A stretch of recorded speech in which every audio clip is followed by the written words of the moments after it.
Bonjour à toutes, bonjour à tous. Bienvenue à l'Assemblée nationale où je reçois aujourd'hui la députée des Alpes-Maritimes, Les Républicains, Michèle Tabarot, et maire du Canet. Oui, tout à fait. Bonjour Bonjour. Michèle Tabarot. Alors le Canet, où il y a eu des inondations et beaucoup de problèmes que vous avez dû gérer, mais le Canet fait partie de ces 36 villes mises à l'index par Manuel Valls parce qu'elles ne respectent pas le quota de logements sociaux. Alors quel effet cela fait-il d'être sur une liste noire? Est-ce que vous êtes une maire hors la loi?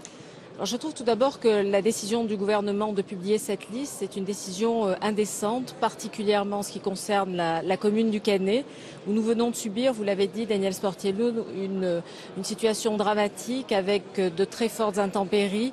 Et nous avons à déplorer une personne qui est décédée, énormément de sinistrés, beaucoup de relogements et beaucoup de drames humains, comme vous pouvez l'imaginer. Le gouvernement a décidé, suite aux lois SRU et ALUR, de forcer les maires à construire. Il y a des territoires que l'on peut développer effectivement. Mais pourquoi la ville du Canet n'en fait pas partie. Les 25% tout simplement parce que j'ai 95% du territoire du Canet qui est construit, qui a été construit par mes prédécesseurs dans les années 70-80.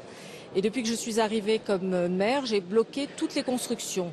C'est valable pour les logements privés, c'est valable également pour les logements sociaux.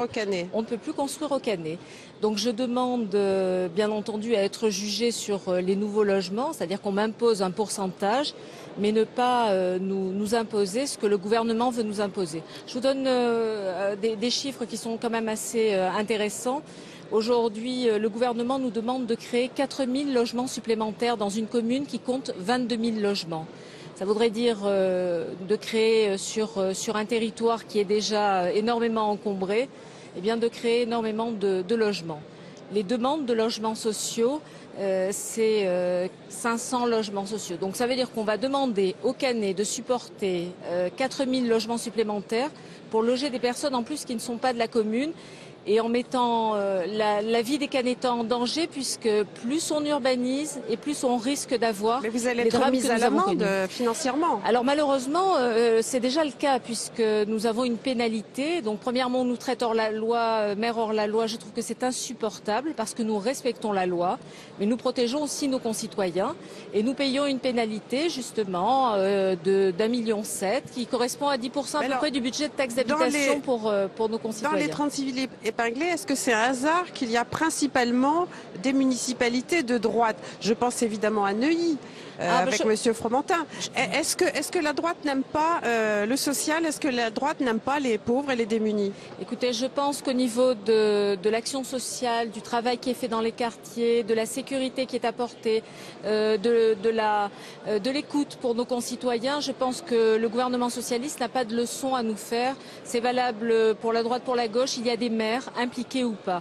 Et vous savez, le meilleur exemple, et c'est ce qui me heurte dans la décision de l'État, c'est que c'est vu de Paris et décidé de Paris et appliqué sur des territoires qui ne correspondent pas. Je pense très sincèrement que nous avons des hommes et des femmes qui sont choisis par des électeurs et qui doivent être ensuite reconduits ou pas par ces électeurs. En tout cas, en ce moment, dans l'exécutif, c'est Banlieue, je vous aime, le président à la Courneuve, Manuel Valls au Muro.